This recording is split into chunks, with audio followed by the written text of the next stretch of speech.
Devastating hurricanes sweep through the world, particularly in the Caribbean and southern U.S. more and more often in the recent years. The best place to hide during a hurricane is a secure basement, a closet, or a bathroom with no windows. It is also a good idea to get under a solid piece of furniture to save yourself from a collapsing roof.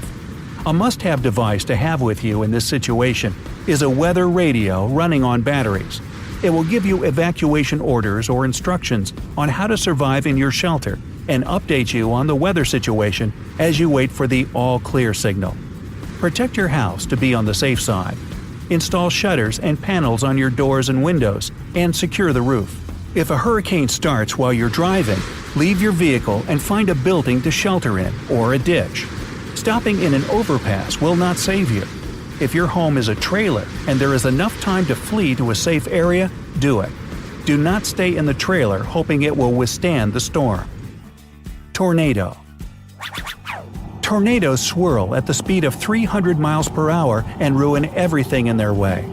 Once you hear a tornado warning and notice the skies getting darker and darker and the barometric pressure drop, it's time to get into a sturdy shelter.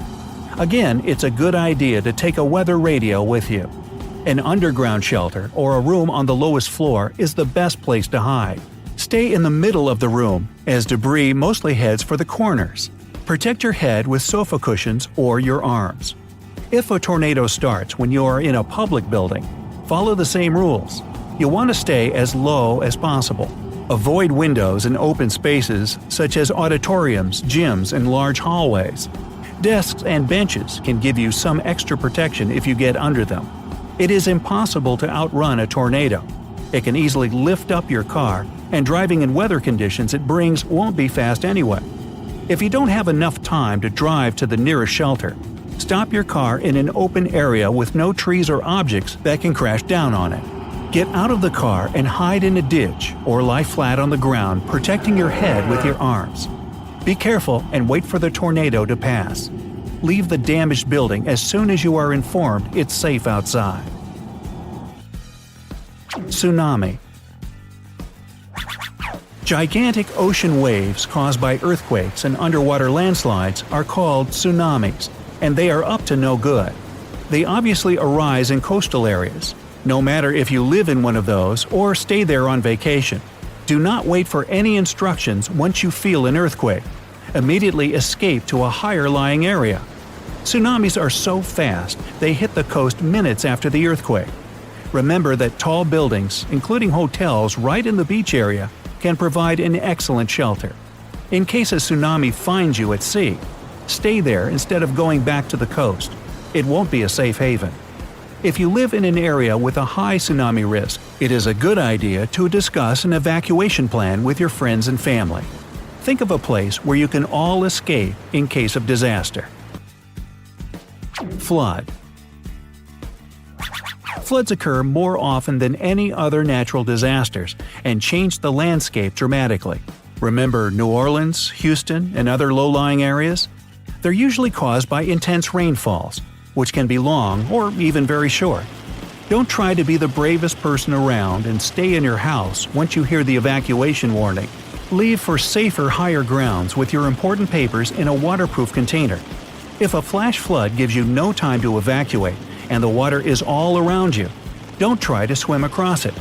A river with debris in it is way stronger than you. Worst case scenario, when there is no other way but move in the water, try swimming on your back with your arms behind to steer. Avalanche. An avalanche can hit when you are enjoying alpine skiing in a dreamlike location. It is very fast and devastating, burying everything in its way under tons of snow. When an avalanche starts, try to move to the side of the slope as fast as you can. There will be more snow in the center of the flow. To move faster, drop any heavy equipment you have on you. If you can't escape it, try using a sturdy tree to keep you above the snow. Don't let yourself sink. Kick your feet and arms as if you were swimming in the snow heading uphill. In case you get buried in the snow, dig an air pocket for you to be able to keep breathing. Wait for the rescue team to find you, and don't waste your energy shouting or aggressively digging the snow unless you can hear them close to you. Wildfire. Wildfires, both natural and man-made, spread at an amazing speed and destroy everything in their way. If you find yourself in a wildfire area, it is critically important to ensure that you can breathe. If you fail to do it, you can pass out in the midst of a danger zone. Use a wet cloth to cover your nose and mouth and escape to safety. Upwind of the fire and in a treeless and bushless area is the safest place you can go. The best option is to find any building to hide in. Remember to leave its doors unlocked so that the firefighters can save you if it comes to that.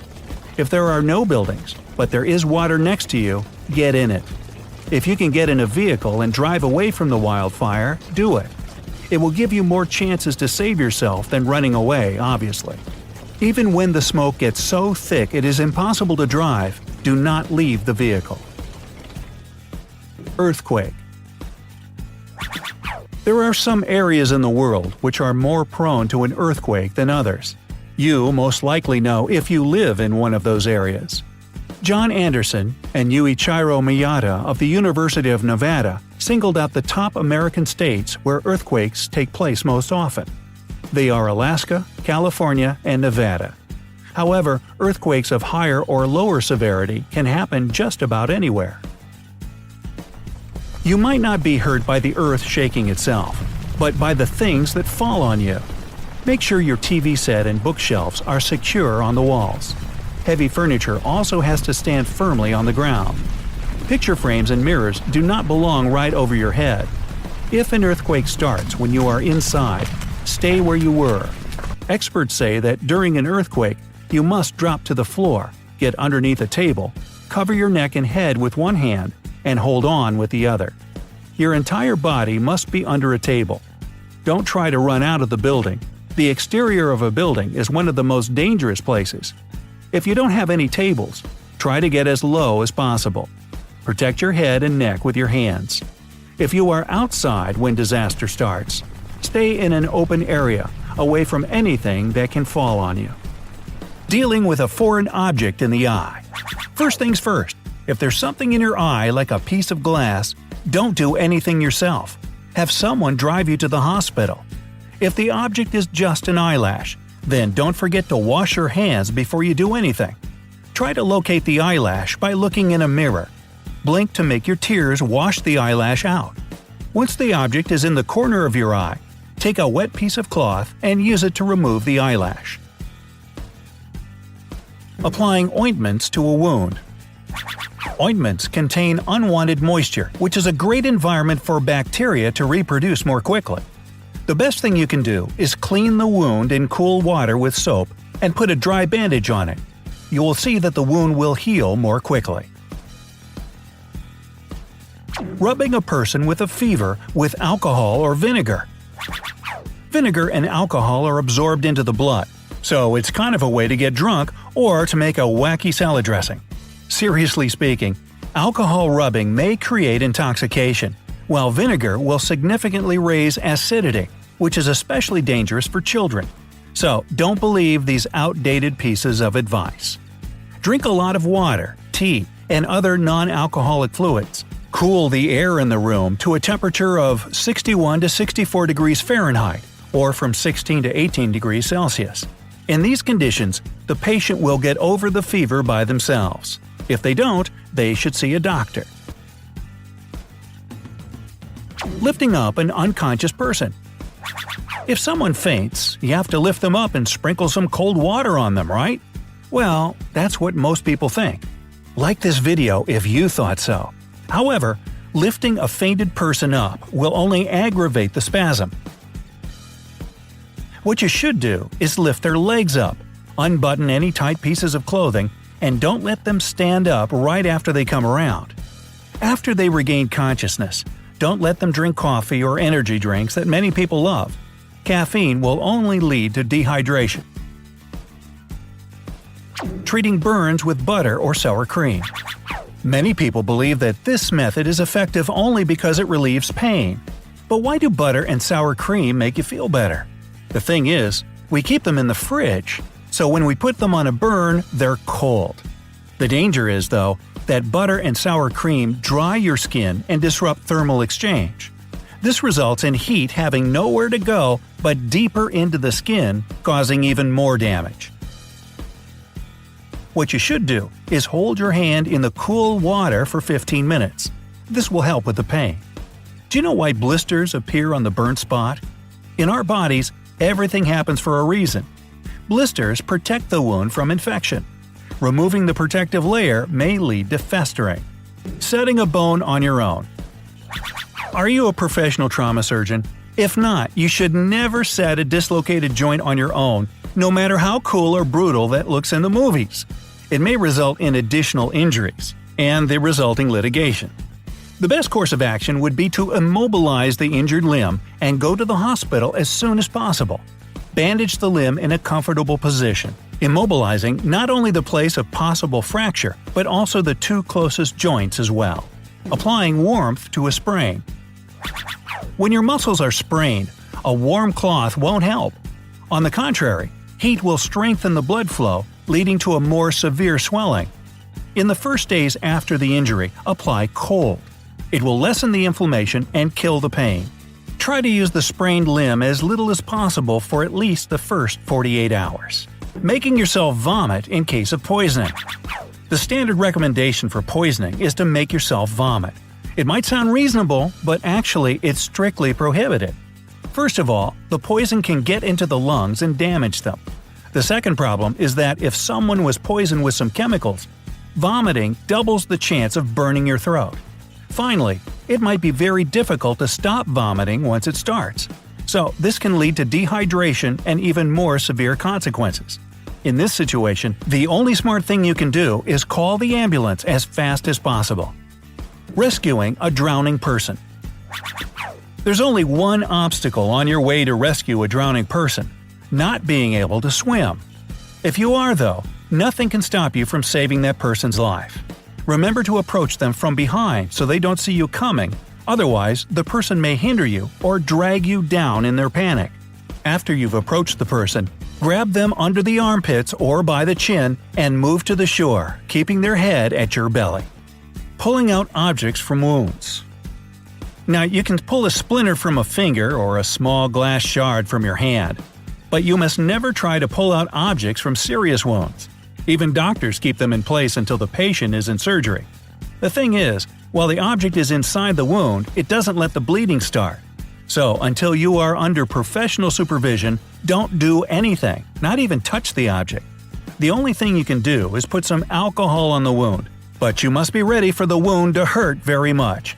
Ah! Whoa, that's a splinter. No matter how scary a knife in a leg looks like, don't try to be a hero and just go to the hospital. Applying ice to a bruise. There is nothing actually wrong with treating a bruise with ice, but most people do it wrong. You shouldn't apply ice directly to the skin if you don't want to get a cold burn. Instead, put a cloth between your skin and a pack of ice. However, even using a cloth doesn't mean there is no risk of being burnt. That's why you should put ice for a maximum of 20 minutes at a time and then take a 90-minute break. If for some reason you don't have a cloth you can use, don't use ice at all. Believe us, you'd prefer to have a bruise rather than a cold burn. Another thing you should know is that there is no point in using ice 48 hours after the injury. Using stitches to close cuts. It's not wrong to use stitches. In most cases, it's the only way to close a wound. But putting stitches is a long and painful procedure which requires removing the stitches after the wound heals. So, in some cases, a less brutal thing might work. Skin glue. Skin glue is very quick and virtually painless. Wash the wound with cold water before using glue. Then, stop the bleeding by pressing the wound. Close the edges of the wound and put skin glue along it. However, if you see that the wound is too big, don't take the risk and go to the hospital for professional help. What to do if you've spotted a shark? Well, first and foremost, don't panic. I know, easier said than done, but maybe this surprising tidbit will calm your nerves. These predators' bad rap is a bit unsubstantiated. In fact, only a few people a year on the whole planet are killed by sharks. This means that, statistically, you have more chances of drowning somewhere near the beach, or even being struck by lightning, than becoming a victim of a shark attack. Nevertheless, knowing exactly what to do when meeting this carnivorous fish will lower your risks of being attacked or seriously injured. 1. Never go into the water if there's a posted warning on the beach. Be attentive, read all the information around you, and listen to what they say over the loudspeaker. 2. Don't swim at night or at dawn or dusk. This is when sharks hunt, so they're more aggressive than usual. Not to mention, when it's dark out, you have almost zero visibility, so it's pretty much impossible to see an approaching animal.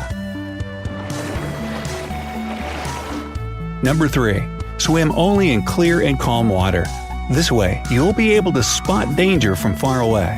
Remember that sharks can rely on other senses besides vision, while you have only your eyes to depend on. Number 4, and very importantly, don't start singing the Jaws theme song.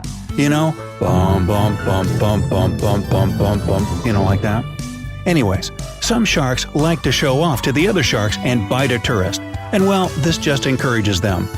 Actually, I just made all that up. Sharks can't sing. Also, be careful what you wear. Sharks can negatively react to bright colors and shiny things because they look like the shark's usual prey of fish and seals. So, don't look like a seal. Avoid wearing bright swimsuits, especially yellow, and colorful swimming fins because a shark might mistake you for its lunch.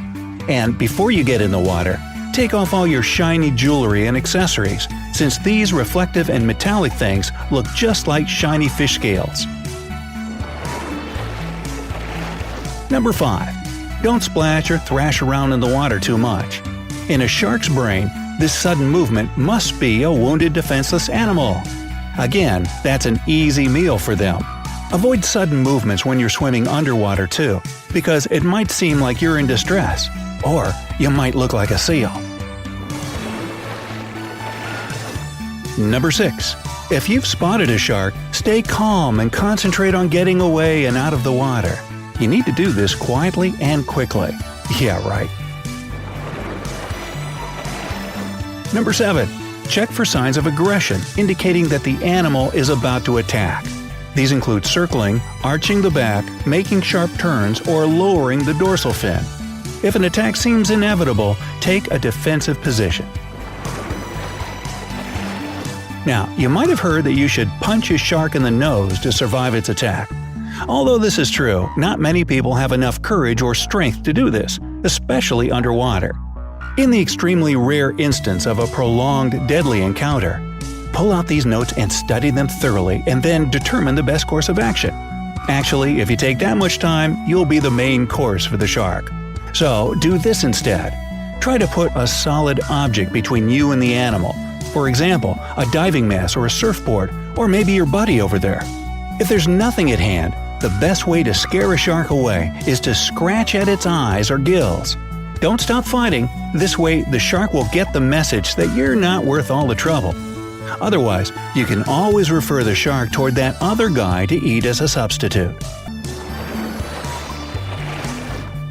How to avoid a jellyfish sting. Now, if you take some preemptive measures, you won't need to worry about jellyfish stings. First of all, choose an area where you can swim safely. If you know that there are jellyfish around, avoid that place. Duh! Also, pay attention to warning signs and watch for purple flags. That's the international sign that you'll most likely encounter jellyfish in the water. If you see a jellyfish that's washed ashore, don't touch it. Even if the animal is dead, its tentacles are still poisonous and can sting. Ah, the gift that keeps on giving. Now, if you didn't manage to steer clear of jellyfish and got stung, don't panic. Their stings are rarely life-threatening. Sure, they hurt a lot and can cause a rash. In extreme cases, the venom can even spread throughout the body. But if you react quickly and correctly, there won't be any dire consequences. Immediately call emergency services like 911 if the affected area is large. For example, your whole arm or your torso. if the jellyfish touched your face or genitals, or if you're having a bad allergic reaction. The box jellyfish, which can be found near the coast of Australia, Hawaii, and in the Indo-Pacific, is especially dangerous. Its venom is incredibly potent, so look out for a light blue creature with a cube-shaped head that can reach up to 6 feet long. Wow, that sounds like my brother-in-law. After you've been stung by a jellyfish, get out of the water and stay calm. Don't touch or scratch the place of the sting, because there might still be some tentacles attached to your skin. Pour some seawater, not fresh water, this is really important, over the affected area and leave it. Don't dry it off with a towel or anything. Then, pour a generous amount of vinegar over the tentacles in your skin and let it sit for at least a half a minute. If you can, add some hot water to the vinegar. After that, scrape off the remaining tentacles with something plastic, like a credit card. To relieve the pain, submerge the injured part of your body in warm water at about 110 degrees Fahrenheit. Experts say the heat soothes the pain and deactivates the venom better than ice.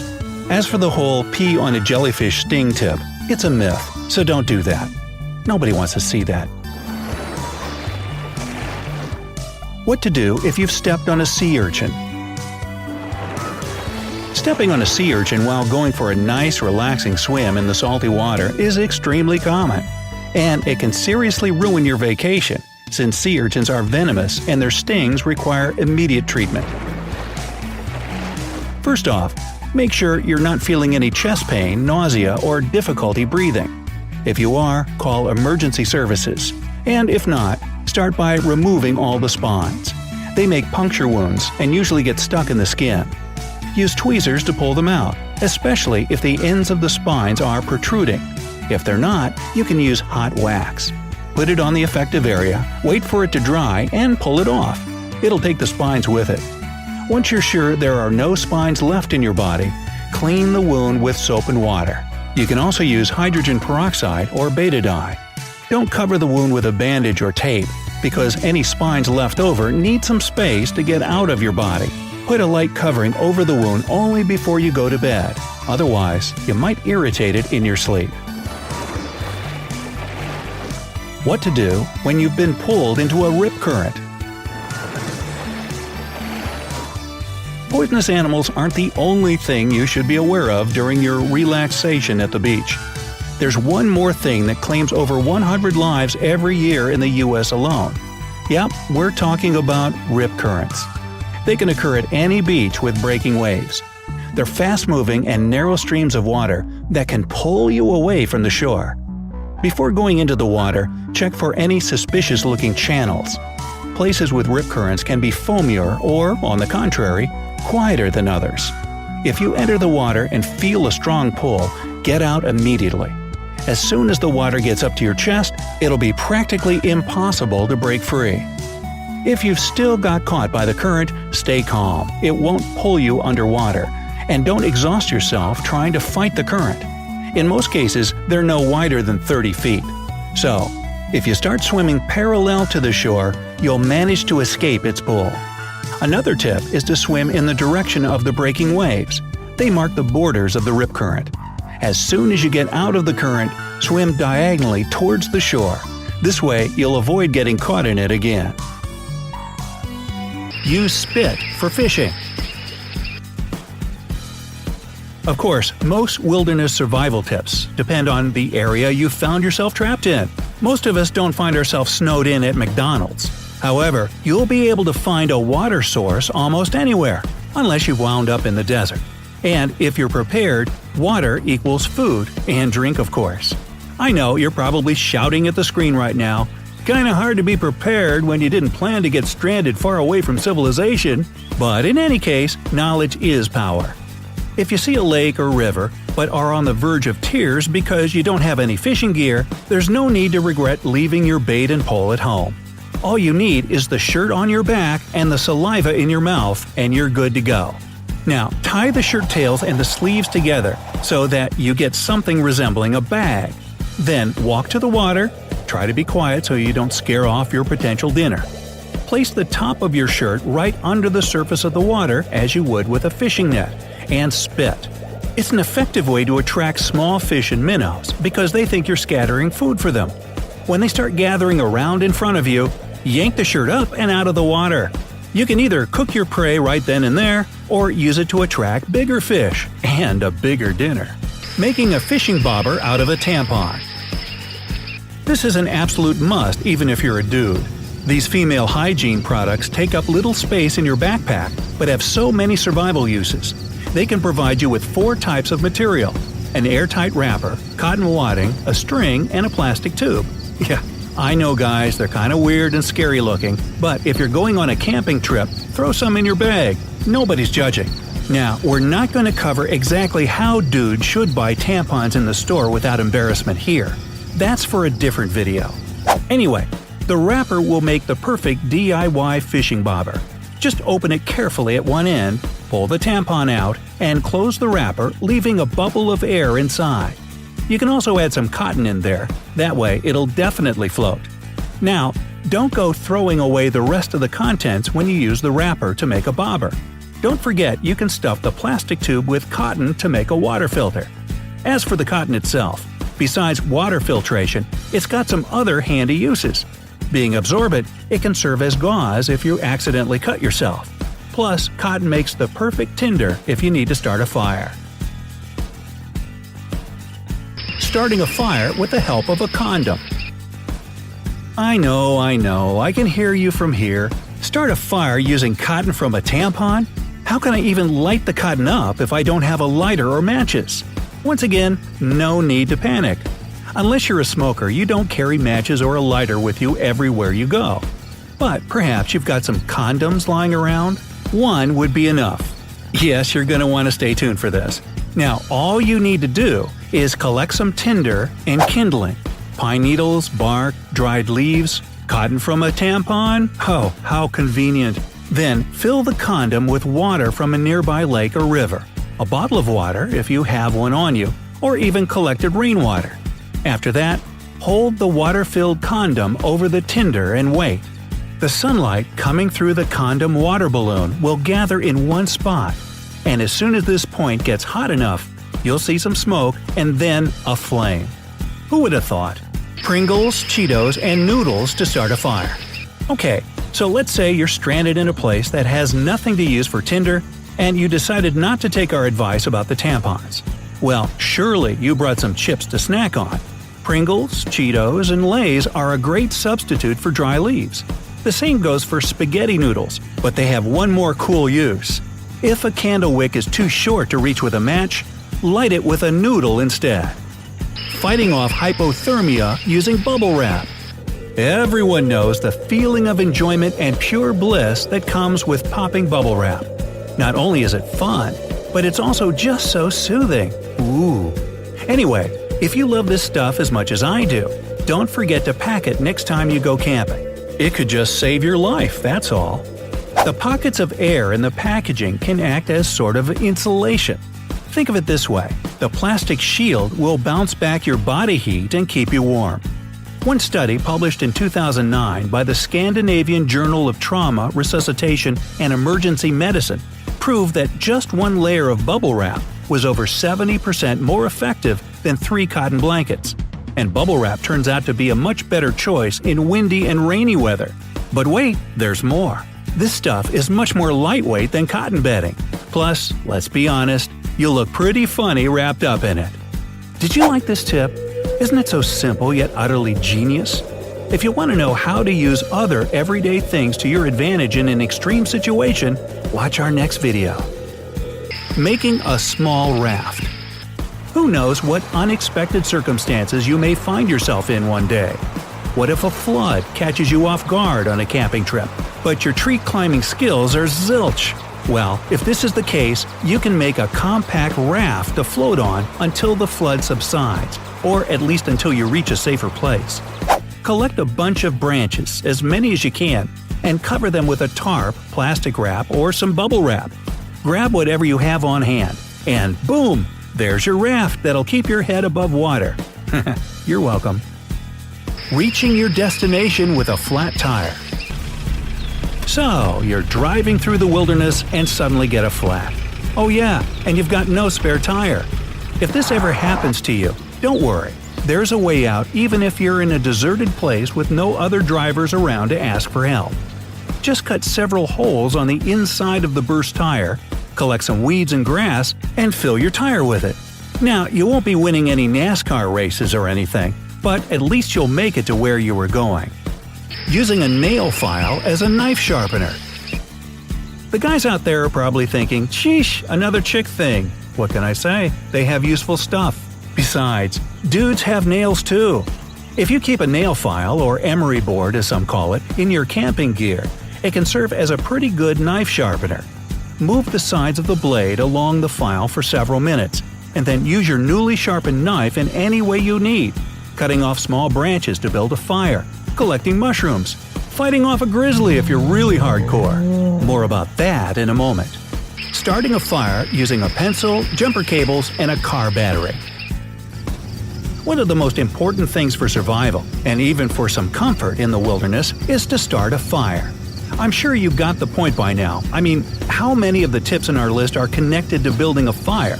Well, we're not done yet, so here's one more. Attach the cables to the battery of your car as if you're about to give someone a jump. But instead of another car, connect the other ends of the cable to a pencil. The trick here is that the pencil's graphite core conducts electricity, so it'll heat up, and the pencil will burst into flames. All you need to do now is put it on a pile of dry branches with some tampon cotton or some chips. See? It all comes full circle.